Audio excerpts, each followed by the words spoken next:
If it wasn't for Eldorado, do you think Raleigh's story ends differently? Do you think that his obsession with Eldorado led him down that path where he wasn't going to be able to come back? Or do you think he just had too many enemies to begin with, that if it wasn't his obsession with Eldorado and the unsuccessful missions, they would have found some other way to end him, so to speak?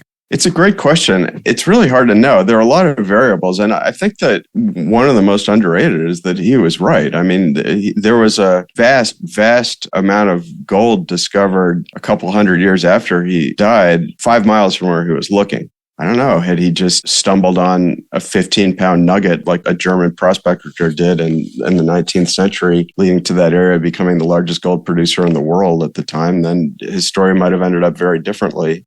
If he hadn't gotten Eldorado in his blood, he founded Virginia without ever once going there. Queen Elizabeth needed him around, and he just sent people in his place. He might have tried to pursue something there, and we know how that ended up for some of his Virginia colonists, right?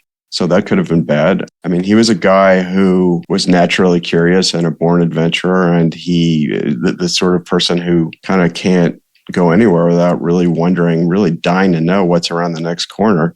So he would almost certainly have, been itching to try some other gambit or some other grand adventure, and maybe it would have succeeded. Maybe he would have followed in the footsteps of Cortez or Pizarro. He might have been the English humane version of those guys, and his story would have had a really happy ending. But yeah, I certainly don't see him ever saying, gee, this is the Shoreburn and here in Dorset is the greatest place ever. I'm so happy here with my loving wife and son. I'll just stay here and read my books. He would have gone somewhere. So I don't know how it would have ended. He was a pretty smart guy, and he was an exquisite researcher. So I think it's as likely as not that he would have stumbled on the gold nugget or found something comparable.